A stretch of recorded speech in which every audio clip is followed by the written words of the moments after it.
Welcome back to WorkWoman. I am pumped about today's episode because I'm going to share stories, but also tips on why you should fire an employee. I'm going to give you 10 different reasons, and these aren't just your normal reasons for why you should fire somebody. These are 10x reasons. These are, if you're a business owner and you want to know how you create a real culture, you have to know what you cannot allow inside the culture. Some of these things will shock you. I know, as I've had experience with all 10 of these reasons, they definitely shocked me. So let's just get right into it.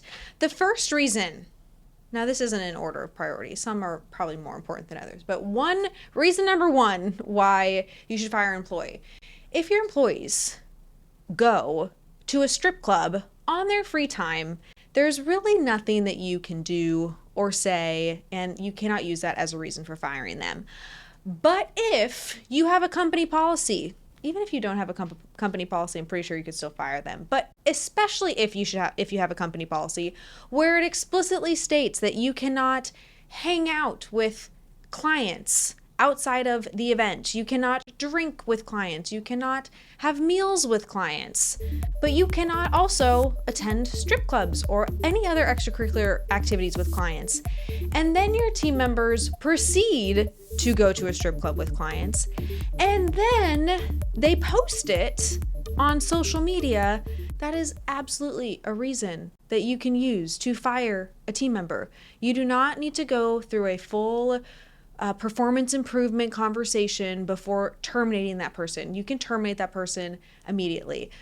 I've had my handful of situations where I've dealt with this in this company and also previous companies. You know, you just get into client-facing business types, and sometimes team members think, oh, I'm just like buddies with the clients and we're just hanging out, we're shooting the shit. First of all, you should never have an engagement with clients and team members or culture that promotes that. Like, you are professional at all times. There is no looseness in the environment. But when this happens, and wasn't even that long ago this happened at Cardone Ventures. At first, we had a team member try to deny it. And like, listen, the last thing I want to do is fire somebody who's actually really great at their job for hanging out at a strip club with a client. Like, it's an uncomfortable conversation because, quite honestly, my opinion is you can do you in your free time. Like, whatever you need to do, whatever you want to do, it's not my place to judge you. It's not my place to have any sort of statement about my employees' extracurricular activities. But when a team member was like, oh no, I didn't do anything on Sunday night, and then you show them the photo of them with a client and a 10x pin or a Cardone Ventures hat on, all of a sudden, not only has the employee lied to you, but they've specifically violated the policy that you've put in place that says, hey, guess what? Here at our organization, we don't do this. And so how you avoid things like this? Sometimes things are just unavoidable at events with clients or in social settings, but we do a training every single time before we have an event to let every team member know, even the ones who have been to hundreds of our events, hey, this is what our policy is, so that Natalie can sleep well on any Sunday night. Even if a team member is going off and doing this, I still know, hey, I told these people this is what the expectation was. I know that there's a policy in place, so I also feel good on that. And as a situation like this comes up and you're like, man, I've never had this experience before and it wasn't in my policies. It's not the worst thing that it's not in your policies right now, but what I would highly recommend you do is, for the next 9 items that I tell you about in this podcast, you should make every single one of them a new process in your business, so that wherever it is that you need to start sharing this with people, you can say, hey, this is what we don't do with clients. This is the whole list of them. And this is how you build and document all your company policies. It happens because you actually have real life experiences, because you can't know everything. Some of the other things I'm going to tell you, like, no, I'll just wait. I'll just let you get there.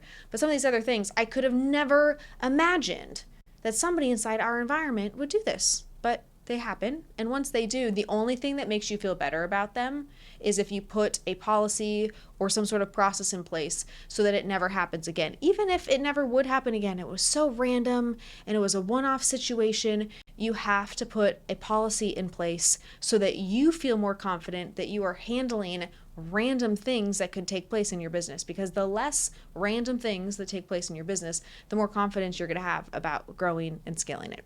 So on to number 2. Second reason you should fire somebody: insubordination. If somebody has a conversation with you and they ask you, hey, I would like to do this thing, and you say, that's not gonna make sense for us at this time in our organization, and they proceed to do it anyway, that is a reason to fire somebody. I don't have to have multiple times where somebody directly goes against something that I say to get rid of them. Very specific example. Recently, I had a team member who asked me if they could throw a company party while 80% of our team was at an event. And at first, I was like, oh yeah, maybe, the team's at an event and maybe the other team feels bad that they're not there. Maybe I should make that happen. And I was like, wait a second, hold the phone. The 80% of the team that is at this event, they are working. This is not an event where everyone's just high-fiving each other, learning a lot, taking down notes. Like, every person at this event is waking up at 5 o'clock, maybe even 4:30 in the morning. They are joining a team meeting. They are on their feet all day. They're interacting with customers and clients. They're doing things that are far outside the traditional professional services type roles that they were hired for. And so what message would it send to our team members that, oh, we're just going to have the other team members at home who, quite frankly, aren't working as hard as the people who are at the event, and they get to go celebrate with a lunch? So I, in email, denied the request. It's like, this doesn't make sense. Just the previous week before, we had a party for some holiday. It's like, nope, we're not going to do this, with not a lot of additional context, because not a lot of additional context was required. Come to find out, a week after the event, that not only did this team member still schedule a lunch, the team member called it the cool kids lunch, which is kind of isolating to the other team members. Like, why are the other team members not cool just because they're working and at an event? That's very divisive.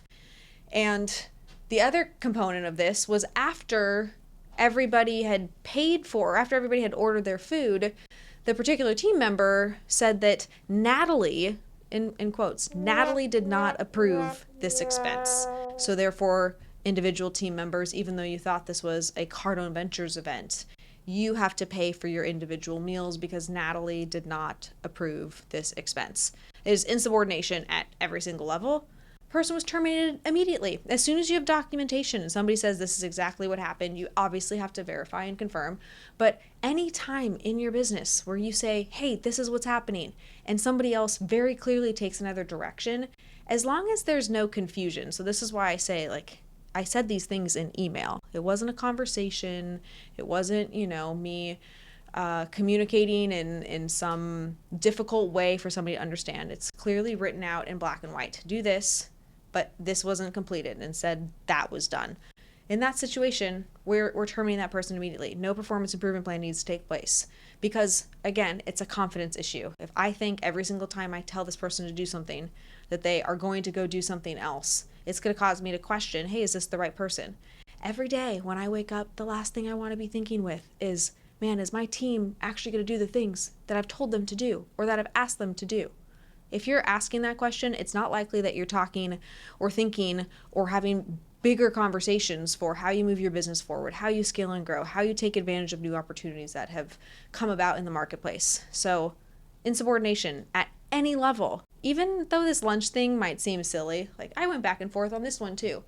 And I let you in on the thought process behind these things, because even though I can explain it in a way that seems very black and white, in the moment, it's still difficult because that person is fulfilling a role inside of our business.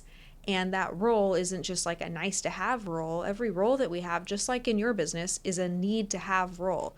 So when I have to make a decision to remove somebody from their role, it's painful for the organization. It's a difficult thing for us to navigate, but I do it anyway, despite feeling conflicted about it, because when I think about the type of business I want to build, I don't want to build a business that has people who do something different from what I say. Like, that's not the type of leadership that we believe in around here. So, number 3, being late. Now, am I going to fire somebody on their first offense of being late? No. Would I fire somebody for being late to a significant client meeting that they had plenty of time to prep for and they were just nonchalant about it? Yes, I would, because who are we here to serve? We're here to serve our clients. If our clients aren't served and our clients think that we're so what is this word I'm thinking of? Not non sequitur. There's a word. Lackadaisical, so carefree about their businesses growing that we can be late. That doesn't work for me. So being late is incredibly important, especially for your client-facing roles. Internal team meetings, is that the worst thing? No, especially in an environment where there's Zoom and Google Meets and Slack and all of these technologies that we use that sometimes fail us. But if it happens more than 3 times to something that's important, that person is being fired, because if they can't show up on time on a recurring basis, like, I can't waste my time. You can't waste your time. People who are consistently late, they don't have this appreciation for all of the other people that they're impacting by that. Number 4, this is a fun one. You should fire somebody if they steal from you. Doesn't matter at what amount they steal from you. In our case, we one time had a team member who had the audacity to take their entire family. I can't say his or hers, so I'm just going to keep you guys all guessing. This team member took paid time off and took their entire family on a trip to Hawaii on our company credit card. So there were hotel charges on the company credit card. There was a jewelry charge on the company credit card. There were sunglasses purchased. There was food purchased, all on our credit card. And the team member didn't bring it up, never said anything about it, came back home. It was about a week and a half, no, not even that long. It was like 3 or 4 days later when our controller looked at our books and saw the credit card charges and was like, did this get approved? Was this something that was like some conversation around where we paid out somebody's goals for a trip to Hawaii? And I said no. And ladies and gentlemen, this team member still proceeded to lie and tell me that they didn't go to Hawaii. It's like, oh no, even though I was on PTO, I was handling this medical issue with my child and I was not in Hawaii. How could I be in Hawaii? I'm struggling financially. I don't get paid enough money to take trips to Hawaii. All this conversation. And then we call Amex. And we're like, hey, Amex, was this credit card charge potentially fraud? Like, did somebody just use our account that happened to be in Hawaii? Credit card company said, no, this card was swiped in person. So Natalie, being the sleuth that she is, guys, I learned my sleuthing skills because every boyfriend I had in high school cheated on me. So I'm like the ultimate at just figuring out how to dig. And luckily I don't have to use these skills at all these days. But in this particular occasion, I looked up every one of this person's children's, and it was like with a previous last name, and I looked up every single child. All of them were blocked besides one, and the one that wasn't blocked had a photo in Hawaii on the exact same dates that these credit card charges had taken place in Hawaii. So we terminated this role immediately and also had a police investigation because stealing over $10,000 from an organization can put you into jail. So stealing, is it okay if somebody steals? Now, this might be like a crazy example and you're like, wow, nobody has ever stolen $10,000 from me. So you think this actually happens in businesses that we consult more often than not, where they just don't realize that there aren't enough controls in the business to recognize and to notice when people are stealing. And it might even be a couple $100 here and there. This is one of the things that I talk through as our checklist at our People Essentials workshop. So if you're interested in spending 2 days with me talking about how you hire people, how you avoid making all of the hiring mistakes that I have made. So ideally, you don't hire people who have criminal records. Ideally, you don't hire people who just aren't great team members. I teach 2 full days at the People Essentials Workshop. I would love to have you there. If you're interested, go to cardonventures.com/people. That's cardonventures.com/people. I know we have one coming up here shortly, and this is a really hot event here at Cardone Ventures, and they fill up very, very quickly because despite most people thinking that marketing or sales is their biggest problem, oftentimes it really does get down to, okay, how do I scale and grow through people, and how do I align them, and how do I find them, and how do I retain them? So this People Essentials workshop is specifically built to answer all of your people questions. With that, number 5. Oh my gosh, these are just, I feel like this is kind of like walking down memory lane of all of the people that I've fired in my past, and it's kind of fun. I'm not mad about it. So, number 5. One of the reasons that you should fire a client is if you're, I'm sorry, not firing your client. That's another podcast. We don't have to fire any clients on this podcast. Maybe in a marketing one. Reason number 5 that you should fire a team member is if they are doing unethical business interactions with a client. So it might not be going to a strip club, but are they acting unethically with the use of time in the relationship with your clients? We had a client once who put meetings on our team member's calendar because somehow the client and the team member had developed such a strong bond that the team member shared how overworked they were and how stressed out they were. So in order to help our overworked and stressed out team member, the client would schedule meetings so that the team member could rest and nap. I mean, come on, like, how is this real? First of all, the client, like, that's its whole other issue. But the boundaries between a team member and a client should be professional at all times. There is never an instance where one of your team members should be telling your clients about the woes of working with you. And it's this fine line, right? Because you want your team to service your clients, and you want them to know everything about your clients, and you want them to be all in with your clients. But how do you ensure that people do not start oversharing and they don't cross the line of professional with personal? So you have to make these examples. As soon as you find out something like this is taking place in the environment, it sends a message to every other team member that we do not tolerate this shit around here. This is absolutely unacceptable. Because quite honestly, like, who wants to be in a work environment where people on the team are such drainers that they talk about, oh, did you know that with this particular client, they're just putting meetings on my calendar so I can sleep? Like, that would be so repulsive to me if I was excited about my career, if I was excited about making more money and excited about where my future was going, that I had a team member next to me thinking that that was cool. But sometimes you have your best team members or your top performers. I want to say best team members in quotes. You have your top performers or people who are really close to your clients that just get away with murder because they are so great. And when we made this decision to fire this team member, like, we did that at the risk of losing that client. But we did it anyway. Like, we are not relinquishing our control of our environment because one client would be pissed off that one of their new best friends, who's our team member, is no longer with the organization. It's a risk that we're willing to take. It is a risk that we would be willing to take every single time because it's absolutely, to me, it's totally disgusting and intolerable. Okay, number 6. Any sort of attitude.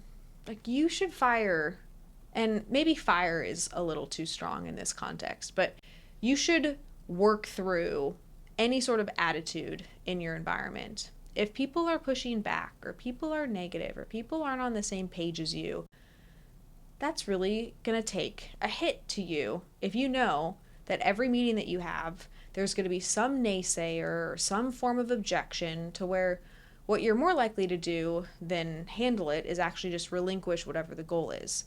And the more you relinquish your goals, the less likely it is that you're actually going to be able to create the things you want in life. But we allow it because they're team members who we're dependent upon. And so this attitude thing, it's like, how do you nip it in the bud? I ideally, and guys, I'm not perfect at this, although I will say I have a lot of amazing team members alongside me who really appreciate my leadership style because I'm very blunt. And so when Natalie is operating at her best at any given moment, ideally when the attitude is given, I don't fix it in that moment. Like, it's not for me in front of a team, in front of a group of people to be like, hey, why are you being so negative right now? Now, I will do it as soon as that meeting ends, especially if that person reports directly to me. So I would pull that person aside. I'd be like, hey, JC, why are you being so negative? Hey, Tristan, why are you copping an attitude? Like, I would handle it right in that moment. Now, of course, neither JC or Tristan would ever cop an attitude or be negative, but you get the point. It's not waiting 2 weeks. It's not waiting till the performance review. If there's attitude in the environment and you sense this pushback, you have to call it out immediately. The only time I'm going to do that in a group environment is if the whole group is on that same page. But if I see that I only have one bad apple and everybody else is just kind of allowing it to happen and isn't really in a position to say or do anything about it, I will absolutely be the first person to say, hey, we don't do that here. Like, we don't talk about that here. That attitude isn't allowed here. We literally have signs that say no negativity allowed, which helps us remind people, hey, this isn't the place for it. If you want to go be negative, go work for our competitors. Like, go figure that out some other place, but this isn't going to be the place for it. So I wouldn't fire somebody on the spot for it, but if it happened more than once and I've corrected somebody on it and it happens again, I'm putting them through the performance improvement process, which at my People Essentials workshop, I dive so deep into how you actually use corrective action to ideally get the behavior to change. So if you're interested, go to cardonventures.com/people. That's cardonventures.com/people. And I get to teach you for 2 freaking days, 2 whole days. You'll be like totally sick of me by the end. Probably not, but maybe you might be sick of me talking about how you actually fix performance in your environment. Number 7, a reason why you would fire somebody. If somebody lies to you in your environment, there is no lying tolerated. There is no lying allowed. If I ask somebody, hey, what was our statistic on how many videos were created? And someone's like, oh, there were 8 videos created. At first, if I'm an inexperienced leader, I might just be like, oh yeah, that's so great. 8 videos were created. That's awesome. But as you learn with leadership, you should trust your team members. Trust is important in any environment. You should trust, but you should verify. And if somebody tells you 8, but it's actually 4, then did that person actually lie to you? Well, you don't know until you ask the follow-up question. Hey, you told me that it was 8, turned out it was actually 4. Did you know that it was 4? Oh, no, I didn't know that it was 4. Okay, not a problem. I understand why you might not have known that it was 4. Next time, when I ask you how many videos were created, instead of guessing a number, I need you to make sure that you look at the stats so that we can have a full conversation around what do we do with those next 4 videos. So you nip the misinformation in the bud. But if somebody, because people never lie under, and so that's where this like firing piece would come in. Because if they're continuing to say, oh, it's 10 and it was actually 6. Oh, it's 25 and it was actually 15. Well, why don't they ever say, oh, it's 5? And then you're delighted because it's actually 15. Well, that's because it never works that way. People always will tend to over-exaggerate. But if you're forcing them to look at the numbers, then you're not really wondering if they're lying, then they're just incorrect. And if they're just incorrect, somebody can only be incorrect for so long before you're incompetent. If they have the data in front of them and you're asking for the data and you're ensuring that they're checking the data, when they give you wrong data, incompetency is what's existing in the environment. And can you handle people who are incompetent while you are building a rocket ship? No. NASA does not hire people who cannot look at the data. They cannot look at and verify all of the information that goes into all of the work that they create in order to build and launch and deploy and every other fancy thing that you do with a rocket ship. I equate what I am building in our business as a rocket ship. I'm like, guys, we're on a rocket ship. We're building the rocket ship. This thing is flying. We are like outside of the atmosphere. I don't even know if that's a real thing, but like this ship is moving, and it's important that you're paying attention to all of the details and all of the information, because as the person, for me, that's responsible for directing and navigating and ensuring everybody's working on the right things, if I have wrong information, it could be life or death in a rocket ship. Now, is it life or death in our business every single day? I think so, because business owners rely on us and they depend on us. And I just got off of a meeting this past weekend where somebody said they had been depressed and on narcotics and suicidal for about a year, and they stumbled upon some 10x content, and they showed up to one of our events, and they took their business from 800,000 and they've had 500% growth from when they started to now. And he's confident and he's excited about life and he's pushing things forward and his relationship is better. To me, that's a life or death scenario. But if I don't know, oh, how many videos do we have, and I'm worried about that, I'm not actually keeping the main thing, which is our clients who need us. And this is the same thing in your business. Whatever it is that you do and why you started your business should be at the core of the driving decisions that you make. And so when your team members are off by things, yes, there's some grace in the process, and I don't expect people to be perfect, because I know I'm not perfect and I don't always have everything right, but I hold myself to the standard. And if you're not holding yourself and the team to the standard, then you're just going to be confused, and nobody wants to be around people, especially leaders, who are confused.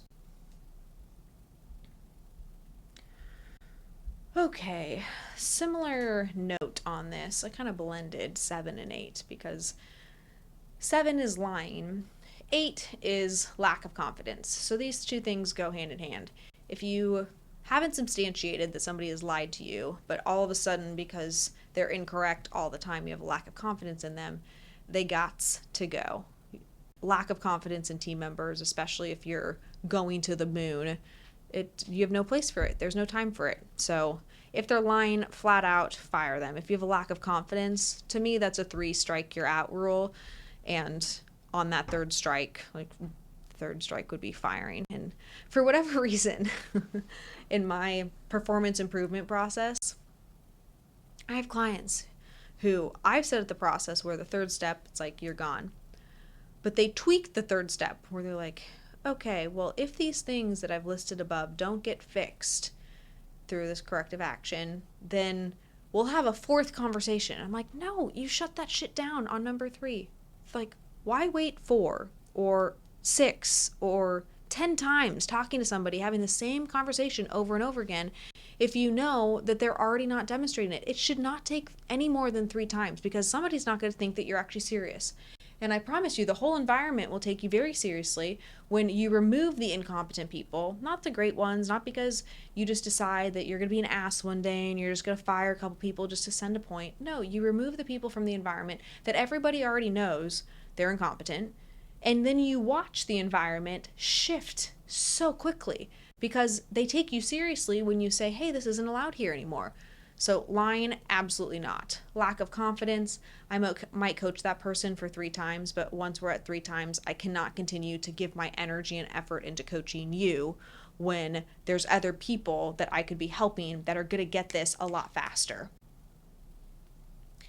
Number 9. At Cardone Ventures, we have access to the most incredible training technology on the planet. And this technology is called Cardone University. And everybody inside our organization does Cardone University every single day, Monday through Friday. And if they don't, for 3 times in any given month, they're let go.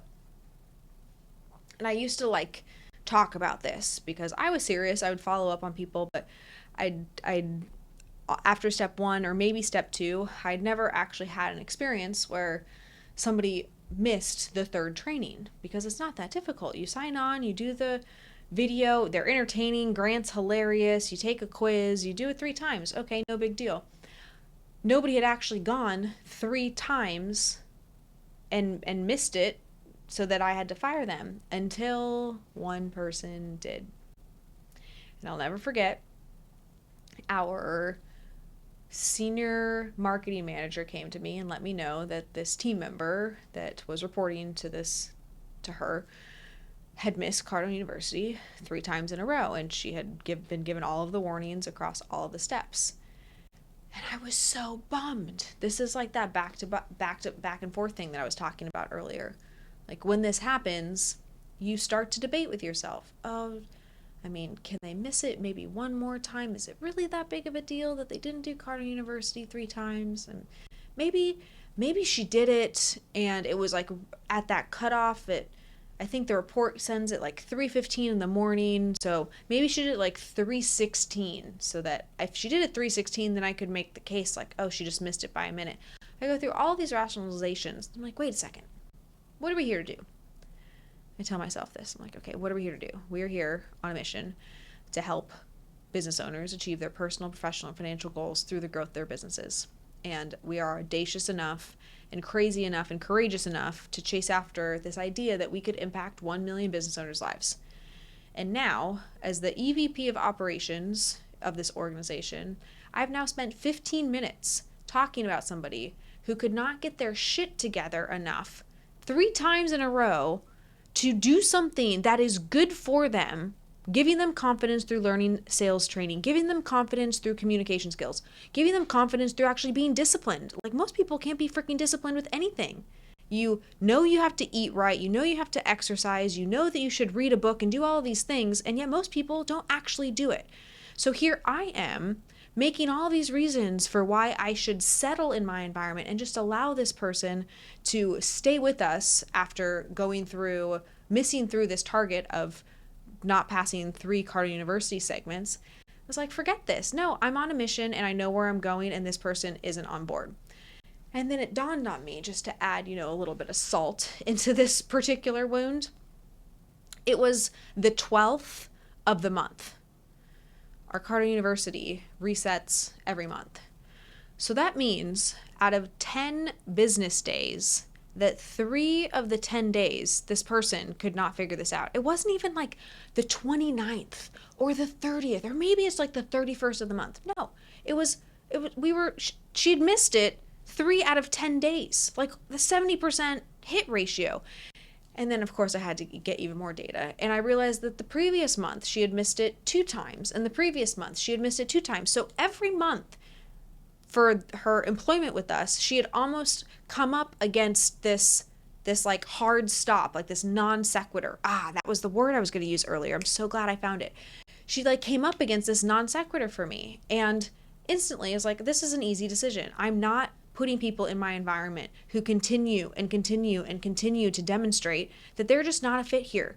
If I'm willing to do Cardinal University a month, listen, as somebody who's a leader, for you as a business owner, if you do the things that you tell your team to do, if you eat the dog food that you tell your team to, okay, I have no reason to let up on my conviction around this. And quite honestly, I have certainty that I'm the busiest person in our organization. I have the most amount of time demands. I have the most amount of meetings. I have the most amount of emails. I just know that this is the truth. I'm not complaining about it. You're not complaining about it, but it's a fact. It's reality. You are, and you should be, if you're the proper business owner who's engaged and who's like really involved with your business, like you're all freaking in. And yet you're going to let somebody who probably has half of what you are responsible for on their plate not do the things that you yourself force yourself to do. Like, it makes no sense. And so this Cardinal U thing for us is like absolutely not. And it gets rid of people in the environment who just are not a fit.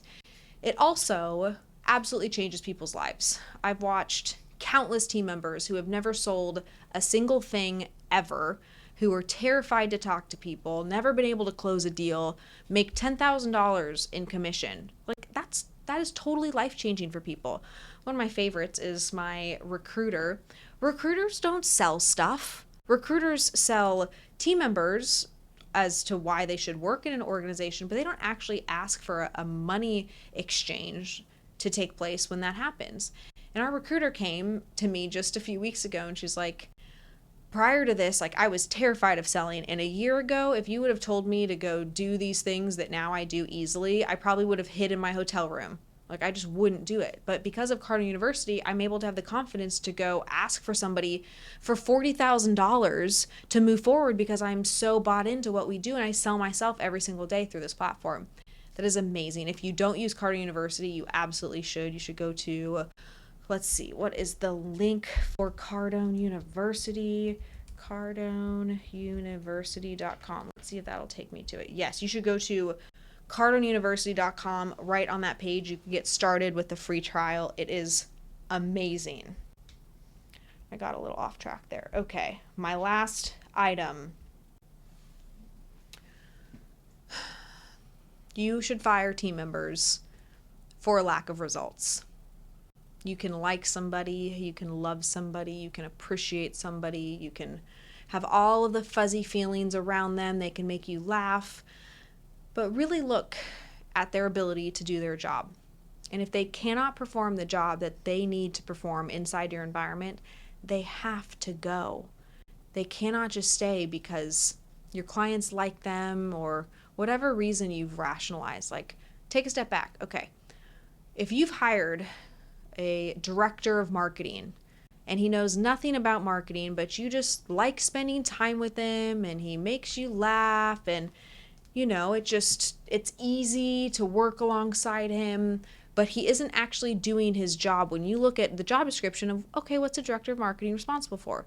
When you put existing performance with what the performance of that role should be, and there is a missing link, first step would be, hey, director of marketing, let's sit down and talk about what your new role is going to be structured like, because this is going to be the metrics, this is going to be what you're measured against. So I want to make sure we're clear on this. Are we clear on this? And the person says yes to you.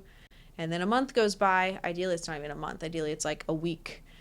A week goes by. Hey, let's look at metrics compared to what the target versus what your actuals are, and they're off. Okay, that's when a performance improvement conversation starts to take place, because the most detrimental thing that you can do to your business is not, first of all, have clarity about every single role's outcome.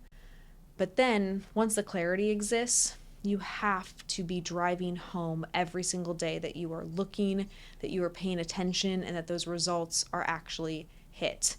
And I'm just going to be honest with you guys, the last thing that I like to do is like ride people. I fucking hate it. There is like no bone in my body that has any sense of enjoyment about holding people accountable and looking at numbers. It's literally like my last, like on a list of all the things Natalie hates doing, it would be last, total bottom. But I do it, and I have to do it because I'm committed to where I'm going. Some people really like riding people. Like Brandon, he kind of enjoys it. Like I think he gets some pleasure from it. Natalie, not at all. I just want to be liked. I want to go shoot the shit with people. But I can't, because I'm in a position of responsibility, unfortunately and fortunately. Like it goes both ways. But somebody asked me yesterday, I was at this client dinner for anybody who would move forward with purchasing a product with us. And this client asked me, like, what are the sacrifices that you continue to make today in your business? And at first I was stumped by it, because I think of like sacrifices that I've had to make with my time in the past. And now it's really clear to me, like one of the biggest sacrifices I make constantly, every single day, is knowing that the people that I actually want to enjoy themselves, to have fun in our environment, and to like me, sometimes, if not most of the time, probably don't, because they think I'm a total ass. But I have this as a criteria. Results matter. And if I'm not committed to the results and I'm not committed to ensuring that the results happen, I have to be willing to sacrifice somebody liking me in order to get there. But the picture, this is why, like at the People Essentials workshop, I dive so deep into clarifying your mission and clarifying your vision, because if you don't have these two things, you're just going to let yourself get swayed and pulled and pushed in your environment based off of the personalities that exist there. My mission, my vision just compels me to have to act in a way to where I do things that I don't want to do. And it's a sacrifice every day, but I've like become a little bit immune to it, and I'm sure I'll be like an old calloused woman one day where it won't even faze me. But until then, it's a sacrifice that you make, but it's also the calling that you have if you believe that you can really help people. So I would love to spend time with you diving into all of this and so much more in person, because then we can customize your people plan and your roadmap for your team members at my People Essentials workshop. So go to cardomventures.com/people. That is cardomventures.com/people. I would love to see you there. And if you enjoy this podcast, or if you're friends with somebody who has a business and they're dealing with some employee issues, you should send them this. So if you've enjoyed it, or if you have somebody, regardless, you should share it. You should have them leave a review. You should do all of the things in order to get this information and content out to people so that we can help business owners actually achieve their goals and not accidentally take steps backwards because they just don't know what they're doing, which that's no good. Let's just not make that happen. So share the episode, leave a review. I would really appreciate a 5-star review. And I cannot wait to talk to you on the next one.